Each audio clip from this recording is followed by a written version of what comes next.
Meu irmão saiu da cadeia e meus pais pediram para eu sair do meu quarto para ele morar lá. Eu que pago as contas da casa. Sempre fui o que sustentava tudo: contas, reformas, apoio. Meu irmão viveu entre vícios e prisão. Agora que voltou, eu virei o incômodo.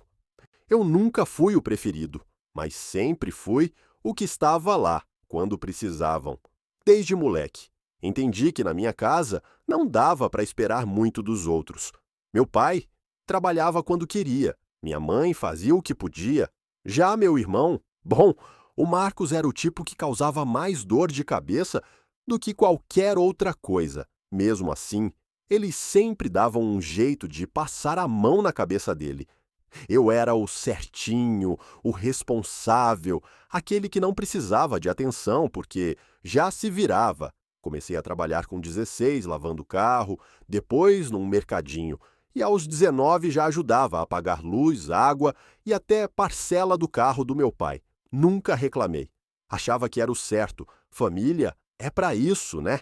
Enquanto isso, Marcos sumia por dias, às vezes semanas. Aparecia do nada com tatuagens novas, histórias mal contadas e um olhar que sempre desviava do meu. A última vez que ele sumiu foi por 2 anos. A polícia bateu aqui um dia com um mandado. Depois disso, silêncio. Até que veio a ligação. Ele estava preso. Eu lembro da minha mãe chorando, dizendo que ele era só um menino confuso. Confuso? O cara já tinha 27 anos.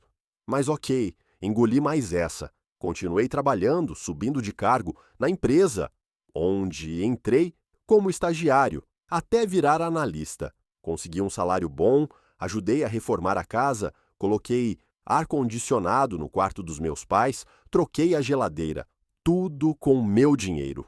Enquanto isso, eu dormia num quarto minúsculo, com as paredes descascando, porque não dava para fazer tudo de uma vez, diziam. Depois a gente arruma o seu, minha mãe prometeu. Nunca arrumaram. Eu comecei a guardar dinheiro para sair dali. Queria ter meu canto, minha paz, mas cada vez que eu comentava sobre isso, meus pais vinham com o discurso de: vai deixar a gente sozinho?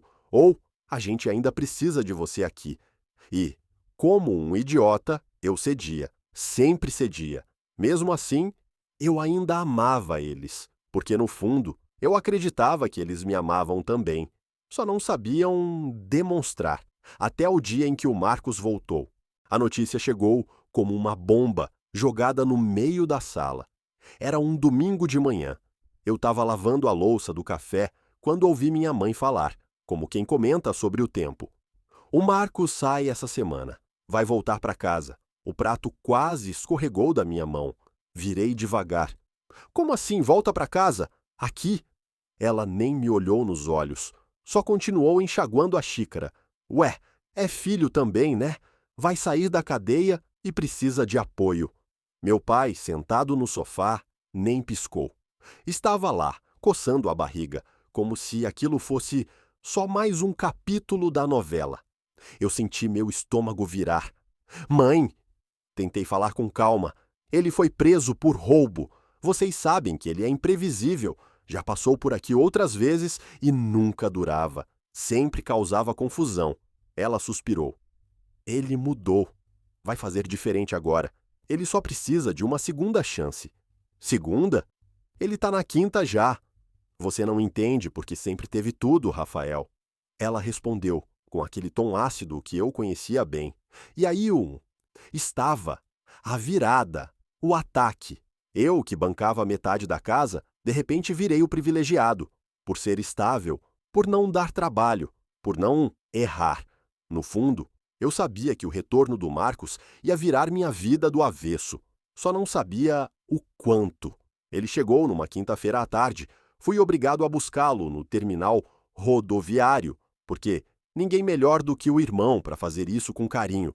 Na primeira olhada, ele parecia até mais calmo, magro, olhos fundos, sorriso amarelo. Me deu um abraço frouxo. E aí, maninho? Ainda lembra de mim? Sorri de volta, por educação. Lembro sim. Não faz tanto tempo assim, né? No carro, ele falou pouco. Disse que estava com a cabeça diferente, que queria fazer tudo certo agora, que tinha lido muito na prisão, frases que soavam decoradas como se tivesse ensaiado. Quando chegamos em casa, minha mãe abriu a porta com um sorriso que eu nunca recebi. Meu bebê! Ela chorou, o abraçou forte, como se ele fosse um herói de guerra voltando do fronte. Meu pai também sorriu. Vi no olhar dele um brilho que não via há anos. E eu? Eu fiquei ali de lado, com as chaves ainda na mão. Naquela noite, fizemos um jantar. Eu que paguei, claro. Pizza boa, refrigerante, sobremesa. Em dado momento, minha mãe levantou um brinde. Ao recomeço do nosso menino, que ele encontre seu lugar e sua paz. Todos brindaram. Eu também, mas por dentro, uma parte minha se quebrava, porque claramente o recomeço de um seria o fim da paz do outro. Os primeiros dias foram estranhos. Marcos ficava pela casa, mexendo no celular que ganhara da minha mãe. Dormia no sofá, não procurava emprego, dizia que estava se adaptando, que tudo mudou lá fora. Eu continuava pagando tudo, compras, contas, até os remédios da minha mãe. Um dia, cheguei do trabalho e vi Marcos no meu quarto sentado na minha cama. Tá fazendo o quê aqui? Só tava vendo umas coisas no teu notebook. Tava aberto. Você não pode mexer nas minhas coisas, cara. Ele deu de ombros. Relaxa, só tava pesquisando uns cursos. Tu é muito estressado, sabia? Fui direto até ele e fechei o notebook. Respeita meu espaço, beleza? Ele levantou, rindo. Ué, já vai começar com essa arrogância de irmão certinho? A raiva ferveu por dentro. Mas segurei. Ainda. Porque naquele momento eu não imaginava o que viria a seguir. A tensão foi crescendo como um fio desencapado, prestes a dar curto. Nos primeiros dias, tentei fingir que era temporário, que ele logo iria se ajeitar, arrumar um trabalho, talvez sair dali. Mas isso não aconteceu. O Marcos parecia cada vez mais confortável com a ideia de viver de favor, ou melhor, às minhas custas. E o pior, meus pais estavam completamente cegos. Uma semana depois da chegada dele, entrei na cozinha e dei de cara com o meu irmão fumando um baseado, sentado na varanda. Tá de sacanagem? Perguntei, olhando para minha mãe, que lavava a louça como se nada tivesse acontecido. Ah, Rafael, deixa ele. Ela respondeu sem nem virar. Ele tá nervoso. É só um cigarro. Não é só um cigarro. Ele tá incondicional, mãe. Ela suspirou fundo, como se eu fosse o problema ali. Você exagera demais nas coisas. Naquela noite, falei sério com meu pai. Isso vai dar merda. Ele não tá nem tentando se adaptar. Tá aqui folgado, fumando, mexendo nas minhas coisas. E vocês passam pano pra tudo. Meu pai me olhou com calma, mas com aquele olhar distante, como se já tivesse escolhido um lado. O Marcos teve uma vida difícil, filho. Você teve estrutura, emprego, estabilidade. Ele não. Dá um tempo pra ele. Você teve. Essa frase ecoou na minha cabeça, como se tudo o que conquistei tivesse caído do céu, como se o fato de eu ter feito tudo certo fosse, na verdade, um pecado. Os limites começaram a desaparecer. Ele começou a comer minha comida, usar meu shampoo, minha toalha. Um dia, encontrei minha camisa preferida no corpo dele. Essa camisa é minha, cara. Relaxa. É só roupa. Não é só isso. É meu espaço, minhas coisas. Tu não tem noção? Ele sorriu de canto, cínico. Tu ainda mora com os pais, irmão. Que espaço é teu? Foi aí que entendi. Ele não via nada como meu. Nem meu quarto, nem minhas coisas, nem minha presença ali. E, para minha surpresa, meus pais começaram a agir do mesmo jeito. Quando reclamei, minha mãe mandou. Ai, Rafael, você é tão rígido com tudo. Aprende a dividir. Dividir? Eu já divido essa casa, meu salário, meu tempo. Só não quero ser invadido. Ela só balançou a cabeça, decepcionada.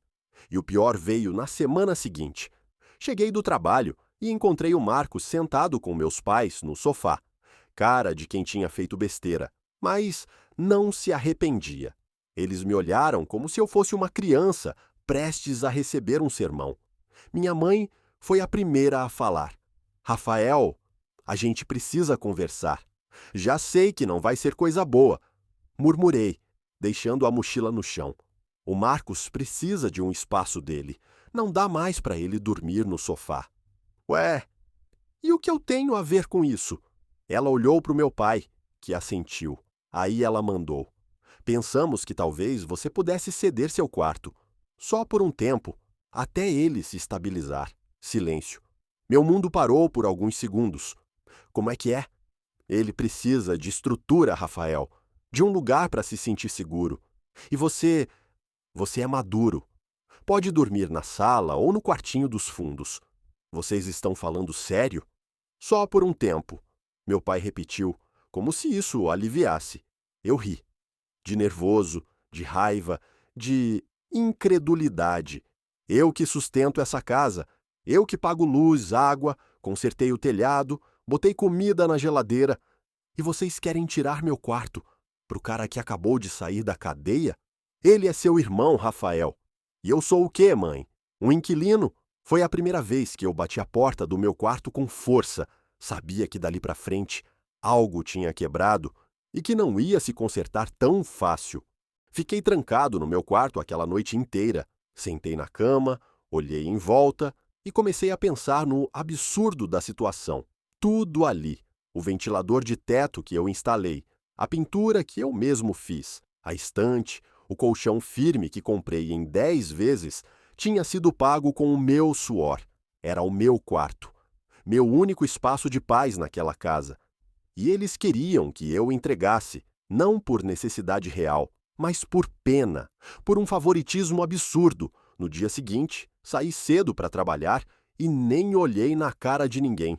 Passei o dia inteiro remoendo, pensando se eu estava mesmo exagerando. Na volta, decidi tentar resolver com calma. Chamei minha mãe na cozinha e falei: Mãe, não dá. Eu não vou sair do meu quarto. Ela virou para mim com aquele olhar cansado que ela sempre usava quando eu dizia não. Rafael, você sabe que seu irmão precisa de ajuda. Só estamos pedindo um pouco de empatia. E a empatia comigo? Onde entra? Você tem um emprego estável, uma vida organizada. Ele acabou de sair de uma situação difícil. Está frágil. Ele não está frágil. Ele está acomodado. E vocês estão alimentando isso. Ela suspirou e soltou uma frase que me deu vontade de gritar. Sabe o que eu acho? Você tem inveja. Fiquei em silêncio por 2 segundos, tentando entender se tinha ouvido certo. Inveja de quê? De ver ele sendo cuidado. Você nunca aceitou que ele precisava mais da gente. Foi como uma facada no estômago. Na cabeça dela, tudo o que eu fazia, pagar as contas, consertar a casa, cuidar de todo mundo, não passava de um capricho, um jogo de ego, como se eu quisesse compensar alguma suposta dor de infância, como se eu não tivesse, na verdade, segurado tudo sozinho por anos. Fui falar com meu pai, achando que talvez ele fosse mais razoável, mas ele só repetiu: não custa nada ceder um pouco, é temporário. Mas por que eu tenho que ceder sempre? Ele só me encarou. Porque você consegue, você aguenta, seu irmão não.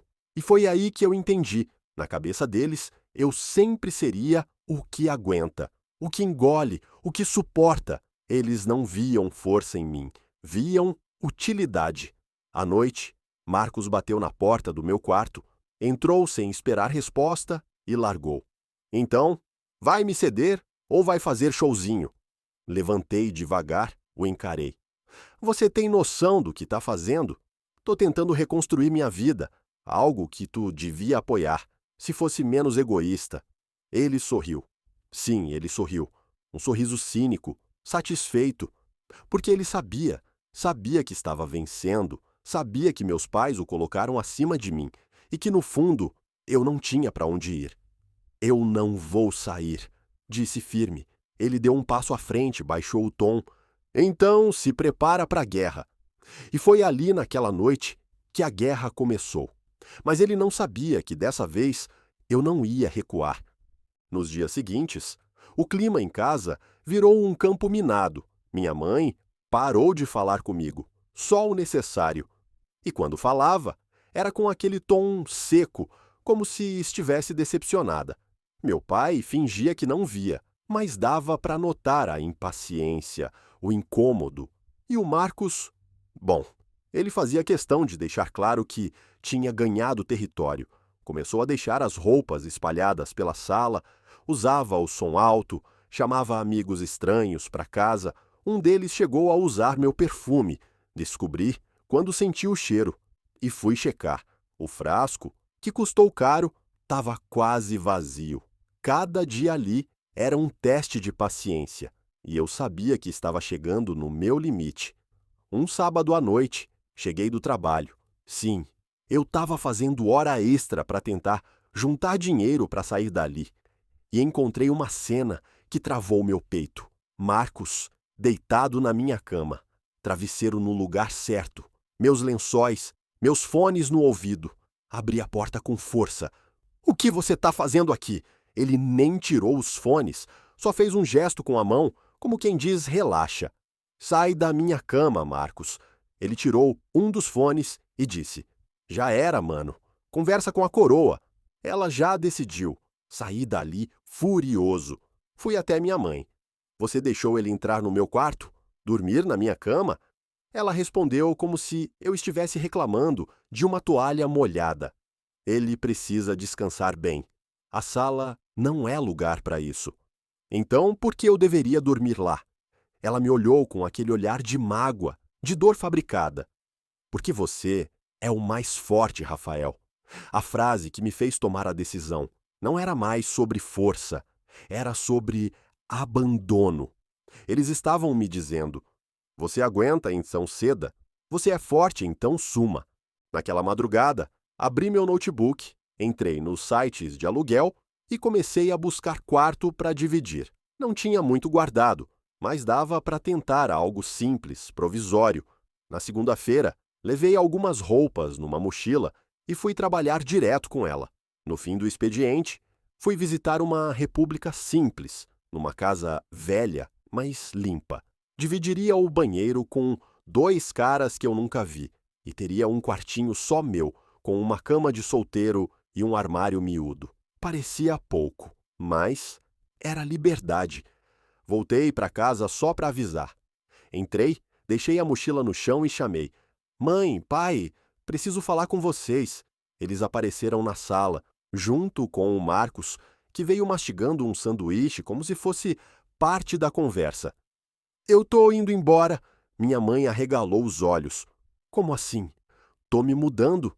Aluguei um quarto. Cansei. Ela ficou em silêncio por um segundo, depois veio o teatro. Rafael, você vai sair assim? De cabeça quente? Tô de cabeça quente faz meses, mãe. Só vocês que não perceberam. Meu pai resmungou. Então você vai mesmo deixar a gente agora? Na situação em que estamos? Olhei para ele com calma. Vocês já me deixaram. Só não perceberam ainda. Marcos deu um sorriso, como quem venceu, mas ele não percebeu que o que ele ganhou não sustentava uma casa. Saí com a mochila nas costas, o coração disparado e uma mistura de alívio e raiva me queimando por dentro. Era a primeira vez em anos que eu fazia algo por mim. Peguei o ônibus com a janela aberta, o vento no rosto, e comecei a sentir algo que nem lembrava mais como era. Leveza.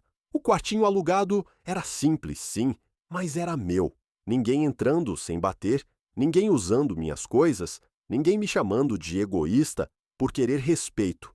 Naquela noite, dormi numa cama dura, com lençóis baratos, mas dormi em paz. Os primeiros dias foram difíceis. Adaptar-se à rotina nova, conviver com desconhecidos, fazer comida para um só.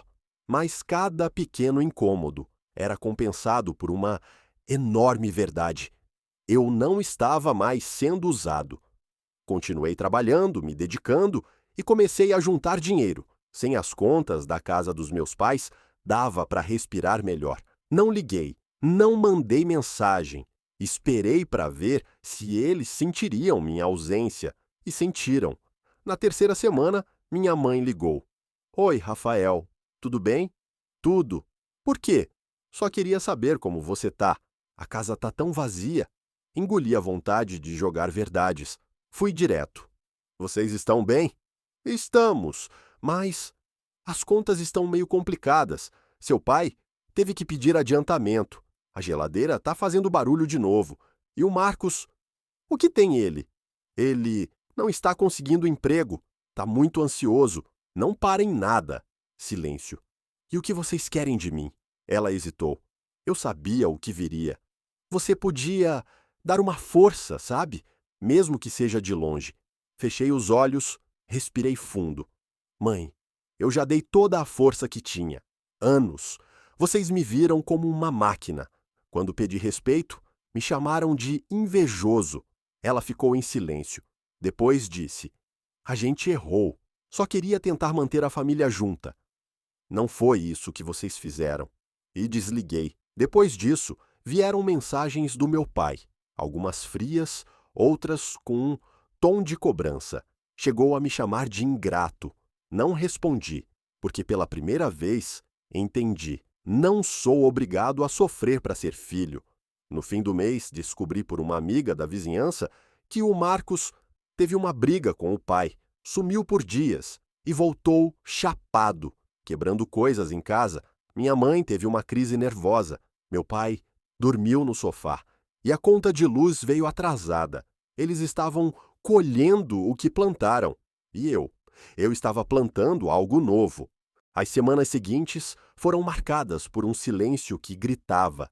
Nenhuma ligação, nenhuma mensagem, nem de minha mãe, nem do meu pai, muito menos do Marcos. Mas mesmo no silêncio, eu sentia que algo lá estava desmoronando. Comecei a ver as indiretas nas redes sociais da minha mãe. Frases sobre filhos que abandonam os pais, família que só quer paz e recebe julgamento. Meu pai sumiu do WhatsApp por dias, coisa que nunca fazia. Um dia, encontrei com a dona Lúcia, vizinha da antiga rua, no mercado. Ela me puxou pelo braço. Rafael, meu filho, seus pais estão mal, viu? A conta de água cortaram semana passada. E o Marcos, aquele menino não presta mesmo. Deu escândalo na rua porque queria dinheiro da sua mãe para bebida. Fechei os olhos. Doeu ouvir, claro que doeu. Mas não era culpa minha. Era a consequência de escolhas que eles mesmos fizeram. No trabalho, comecei a render mais. Estava dormindo melhor, comendo melhor, respirando o outro ar. Um dia meu chefe me chamou. Você mudou, sabia? Parece mais leve. Sorri. Acho que finalmente estou cuidando de mim. Ele me ofereceu um projeto novo. Com ele viria um aumento. Pequeno, mas justo. Aceitei na hora. Naquela noite, andando pelas ruas da cidade, me dei conta. Eu estava vivendo. Finalmente vivendo. 2 semanas depois, uma mensagem chegou. Era do número da minha mãe. Seu pai tá mal, Rafael. Anda triste, sem falar com ninguém. Sei que erramos, mas sentimos sua falta. Fiquei olhando para a tela por alguns minutos. Uma parte de mim queria responder, correr, perdoar, tentar consertar. Mas a outra, a parte que sofreu calado por anos, dizia: espera, deixa doer um pouco. Eles precisam sentir. E eu ouvi essa parte. Domingo à tarde, enquanto lavava a roupa no tanque do quintal da República, um dos colegas de casa me ofereceu uma cerveja. Sentamos no chão de cimento quente, ouvindo música no celular, rindo de histórias que não importavam muito. Era simples, era pouco, mas era real. Ninguém ali me cobrava ser forte, ninguém me chamava de ingrato, ninguém me colocava em segundo plano. Pela primeira vez, eu era só o Rafael, não o irmão forte, não o filho que aguenta. E aquilo valia mais que qualquer cama confortável no quarto que um dia foi meu. O tempo passou e o silêncio virou rotina. Eu ainda recebia uma ou outra mensagem da minha mãe, mas agora elas vinham com mais cuidado, menos cobrança. Nunca respondi, talvez por medo de cair de novo naquela rede de culpa, ou talvez porque, no fundo, eu sabia que era a hora deles aprenderem sem mim. Soube, por terceiros, que o Marcos saiu de casa de novo, teve outra crise, brigou com o pai, tentou vender o micro-ondas para comprar droga. Meus pais tentaram controlar, mas ele era o caos que eles mesmos alimentaram por anos. Dessa vez, não tinham a mim para equilibrar a balança. No trabalho, fui promovido, mudei de quarto. Agora, aluguei um estúdio só para mim. Pequeno, mas com janelas grandes e luz entrando de manhã. Plantei até uma samambaia, coisa simples, mas que me dava orgulho. Comecei a sair com uma pessoa, alguém leve, sem dramas, que não me pedia para ser mais do que eu era, alguém que me escutava. E aí, numa tarde qualquer, minha mãe apareceu, literalmente. Bateu na porta do estúdio, com olhos fundos e uma expressão que misturava saudade, dor e um certo orgulho. Oi. Fiquei parado por alguns segundos. Depois abri a porta. Ela entrou, olhou em volta, viu o sofá, a planta, o fogão limpinho. Tá bonito aqui. É simples, mas é meu. Ela assentiu. Sentou-se devagar, como quem pisa em terreno sagrado. A gente errou com você, Rafael. Silêncio. A gente não te enxergava, só via o que precisava de você. Eu sei. E mesmo assim, você foi embora sem gritar, sem jogar tudo na cara. Só foi. Acho que isso foi o que mais doeu. Sua ausência é muito mais pesada que qualquer briga que a gente já teve. Respirei fundo. É que eu me cansei de lutar para ser visto. Ela começou a chorar. Tentou segurar, mas não conseguiu. A casa sem você virou um buraco. O Marcos, a gente achava que ele precisava de mais amor, mas ele precisava era de limites. E você, que só precisava ser amado, recebeu o peso do mundo. Ficamos ali em silêncio por um tempo. Você me perdoa? Olhei para ela e não senti raiva, senti pena, senti uma leve saudade e uma paz imensa por estar do outro lado da dor. Eu ainda estou aprendendo a me perdoar por ter deixado vocês me tratarem assim. Mas sim, um dia, talvez, ela assentiu. Posso te abraçar? Deixei. Foi um abraço estranho, cheio de passado, mas também de uma coisa nova, respeito. Hoje, não falo com eles todo dia. Às vezes mando mensagem, às vezes não. Marcos sumiu de novo. E não me sinto culpado por isso, porque eu não sou o responsável por salvar todo mundo. Sou responsável por mim. E, pela primeira vez, isso me basta.